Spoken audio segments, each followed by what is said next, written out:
Hello everyone, welcome back to my channel.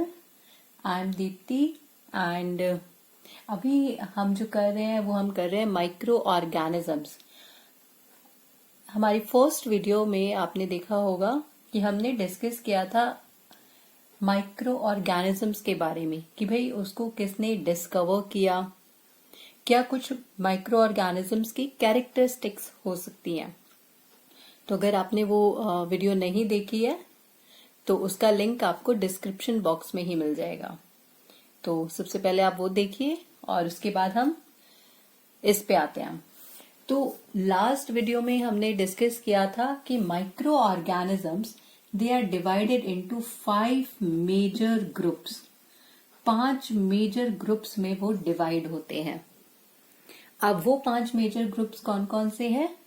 Bacteria, fungi, algae, protozoa and the last one is, बताओ आपको आता है? Yes, viruses. So these are the 5 major groups of microorganisms. So we are now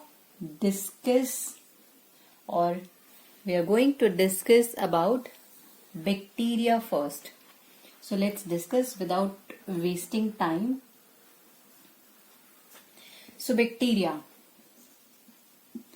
अब भाई bacteria है क्या? कहाँ से आए हैं ये? यही तो सबसे बड़ा क्वेश्चन है. तो भाई बैक्टीरिया एक तो होते हैं हमारे सबसे most abundant micro organism. Why most abundant? क्योंकि भाई ये सब जगह होते हैं. आप इनको कहीं भी ढूंढो, बैक्टीरिया हमें हर जगह मिल जाते हैं. ऊपर से ये सबसे सिंपलेस्ट है. These are simplest of all living organisms. सबसे सिंपल है इनको स्टडी करना. कुछ नहीं है बैक्टीरिया में. सबसे सिंपल हम इसकी स्टडी कर सकते हैं. So they are simplest of all the living organisms. अब अगर हम बात करें बैक्टीरिया की हैबिटेट की, कि भाई वो रहते कहाँ हैं, कहाँ मिलते हैं, तो बैक्टीरिया हमें सब जगह मिलते हैं. They are everywhere on earth. आप उनको एयर में ढूंढो, वो आपको एयर में मिलेंगे. आप उनको वाटर में ढूंढो, वो आपको वाटर में मिल जाएंगे. सॉइल, आपके फूड प्रोडक्ट्स, आप किसी फूड प्रोडक्ट को 10 मिनट्स बाहर एयर में छोड़ दो, आपको उसके ऊपर भी बैक्टीरिया मिल जाएंगे. So they are everywhere and even they also found in the bodies of other organism. आपकी बॉडी में भी बैक्टीरियाज हैं, दूसरे ऑर्गेनिजम्स की बॉडी में भी बैक्टीरिया मिल जाएंगे. तो भाई अब ये बैक्टीरिया तो हर जगह है, तो ऐसा कितना बड़ा होता है ये बैक्टीरिया? तो अगर हम बैक्टीरिया के साइज की बात करें, if we talk about the size of the bacteria, तो बैक्टीरिया का जो साइज होता है बेटा, वो होता है 0.2 to 100 माइक्रॉन्स. 100 माइक्रॉन्स. अब माइक्रॉन क्या होता है भाई? सबसे स्मॉलेस्ट यूनिट होती है, सबसे स्मॉलेस्ट. तो अगर हम 1 माइक्रॉन की बात करें तो भाई 1 माइक्रॉन हमारा होता है 1,000th ऑफ मिलीमीटर. 1 मिलीमीटर का 1000th पार्ट है 1 माइक्रॉन.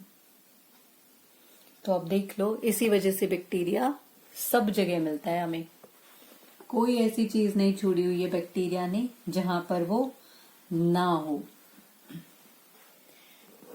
नेक्स्ट जो हम बात करेंगे वो हम बात करेंगे बैक्टीरिया के शेप की.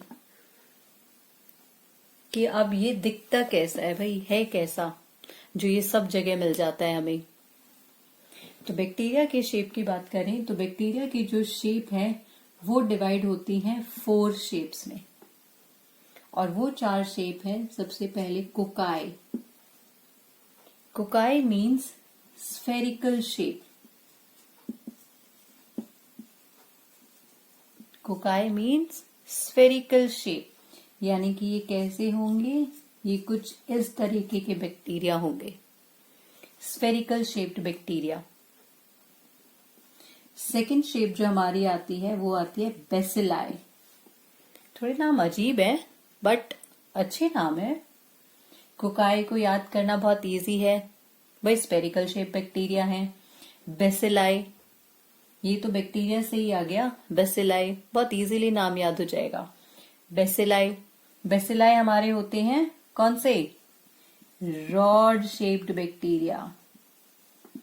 रॉड शेप्ड, अब भाई रॉड शेप्ड कैसे हो गए, दैट मीन्स ये कुछ इस तरह से दिखने वाले बैक्टीरिया हैं, नॉट पॉइंटेड बट कुछ इस तरह की बैक्टीरिया आएंगे। These are rod shaped. अब रॉड कैसी होती है भाई, रॉड ऐसी तो होती है। So these are rod shaped bacteria. Third type हमारी जो आती है बैक्टीरिया की, दैट इज स्पाइरुला। अब स्पाइरुला से आपको क्या समझ में आ रहा है, कुछ स्पाइरल शेप्ड। यस, तो भाई ये स्पाइरल शेप्ड बैक्टीरिया ही है, स्पाइरल शेप्ड। अब स्पाइरल शेप कैसी होती है, ऐसी तो होती है। This is spiral shaped bacteria. And last shape हमारी आ जाती है vibrio, which is also called as comma shaped bacteria। अब कॉमा शेप कैसा होता है, कॉमा यही तो होता है, this is comma shaped bacteria. तो ये हमारी होती है 4 टाइप्स बैक्टीरिया की। First one is cocci, then we have bacilli. Cocci is spherical shaped, bacilli is rod shaped. Then we have spirilla, which is spiral shaped, and the fourth one is vibrio, which is comma shaped. अब ये भी हमने देख लिया कि भाई bacteria का size होता है फ्रॉम 0.2 टू 100 माइक्रॉन्स। बैक्टीरिया की शेप देख लिया। अब बैक्टीरिया रहता कहाँ है वो भी हम देख चुके हैं।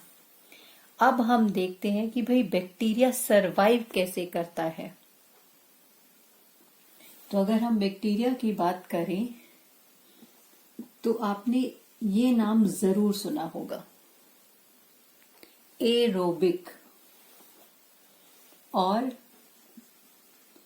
Anaerobic.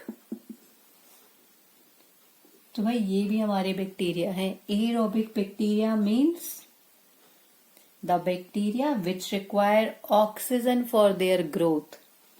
So they require oxygen. So those bacteria which require oxygen for their growth are known as aerobic bacteria, and those bacteria which do not require oxygen, भाई ए आ गया ना, ठीक है। तो those bacteria which do not require oxygen for their growth are known as anaerobic bacteria. So we have 2 categories of bacteria, aerobic and anaerobic bacteria. Let's now see the nutrition of bacteria. अब bacteria भाई micro organism है, that means एक living है। अब living तो भाई bacteria, इसको भी तो खाना चाहिए। अब इसको कहाँ से खाना मिलता है, तो हमारे पास कुछ ऐसे बैक्टीरियाज भी हैं जिनको हम बोलते हैं autotrophic.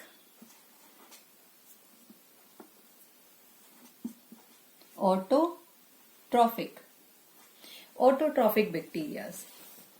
So those bacteria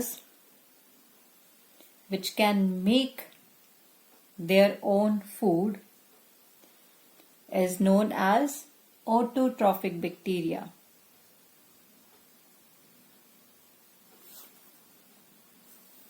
Okay, so auto means self, trophic means nutrition. So those bacteria which can make their own food are known as autotrophic. But कुछ हमारे पास ऐसे भी बैक्टीरियाज होते हैं जो खुद से अपना खाना नहीं बना पाते हैं. They are known as heterotrophic. But heterotrophic bacteria, heterotrophic में भी, हेट्रोट्रॉफिक न्यूट्रिशन में भी एक टर्म आपने सुनी होगी विच इज नोन एज सेपरोट्रॉफिक. मतलब वो बैक्टीरिया जो कि डेड एंड डिकेइंग मैटर से अपना न्यूट्रिशन एब्जॉर्ब करते हैं. मतलब जो सड़ा गला कहीं पर मैटर पड़ा हुआ होता है, ये बैक्टीरिया उस पर जाकर ग्रो करेगा और वहां से अपना न्यूट्रिशन एब्जॉर्ब करेगा. So those bacteria are known as saprotrophic bacteria. एक लास्ट चीज और आती है हमारी हेट्रोट्रॉफिक बैक्टीरिया की ही वो कैटेगरी है which is known as parasitic bacteria. तो पैरासिटिक बैक्टीरिया जो होते हैं वो कौन से बैक्टीरिया होते हैं? जो काम करते हैं एक पैरासाइट की तरह. That means they obtain food from the body of other organism. That means they depend on host. भाई उनको होस्ट चाहिए, they need host for their growth and for their development. तो ये तो हुई सारी न्यूट्रिशन की बात. बट अब जो इस बैक्टीरिया की कैटेगरी में लास्ट हमारा पॉइंट बचता है वो हमारा बचता है बैक्टीरिया के रिप्रोडक्शन का. रिप्रोडक्शन मतलब कि भाई बैक्टीरिया मल्टीप्लाई कैसे करता है. तो अब कैसे करता है बैक्टीरिया मल्टीप्लाई? तो bacteria reproduces by binary fission. Binary, bi means two, fission means break होना. तो अगर हमारे पास एक बैक्टीरिया है वो डिवाइड हो जाता है टू में. This is binary fission. So एक बैक्टीरिया की दो डॉटर सेल्स हमें मिल जाती हैं. किसकी वजह से? बाइनरी फिजन की वजह से. बट अब बाइनरी फिजन है क्या? Now let's see this. Binary fission बेटा होता क्या है? For example, if this is a bacteria, ये बैक्टीरिया है तो this is the cell wall. अब सेल वॉल के अंदर क्या होता है? सेल वॉल के अंदर होता है इसका nuclear material, that means DNA, and this is cytoplasm.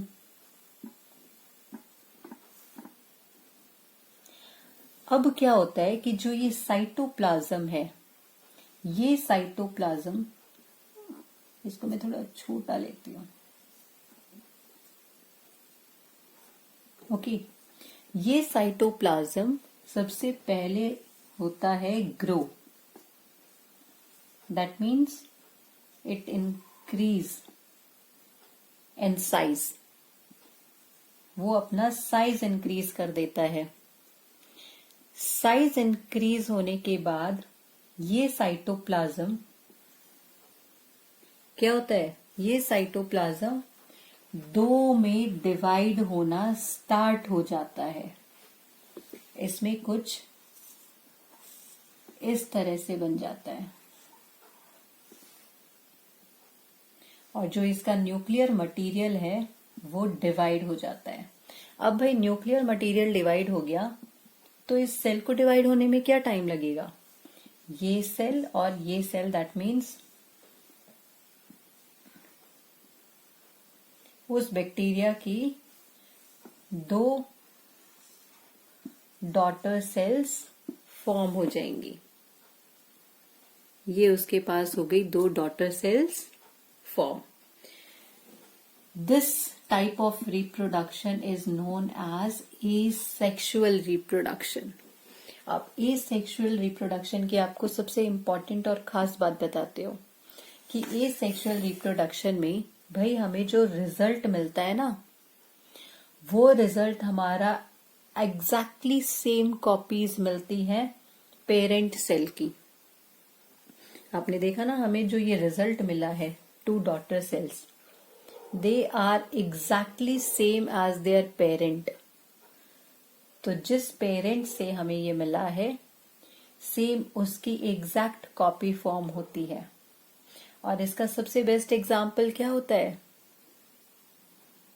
आप इकोलाई ले लो, अमीबा ले लो। Amoeba reproduces by binary fission.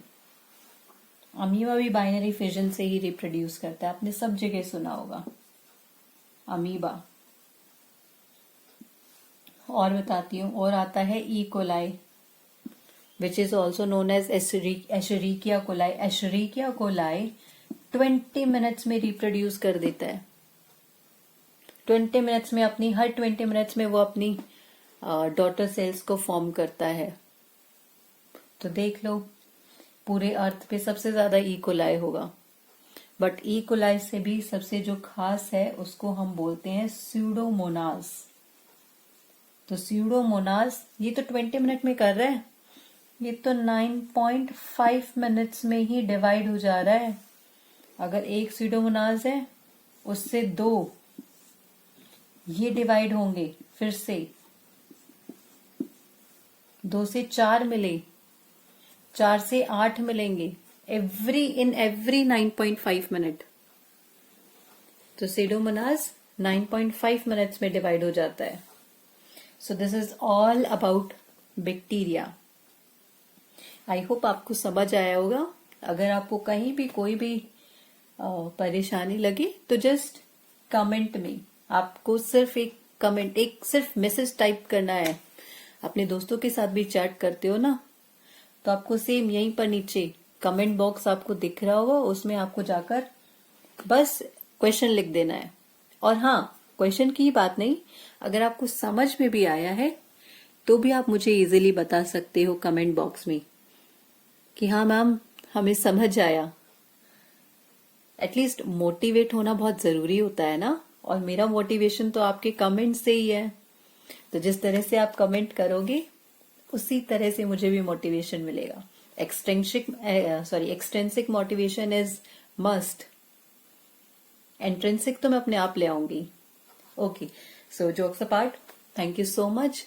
I hope you like this video and keep studying. Have a good day. And yeah, do not forget to like, share and comment and subscribe to this channel. Thank you.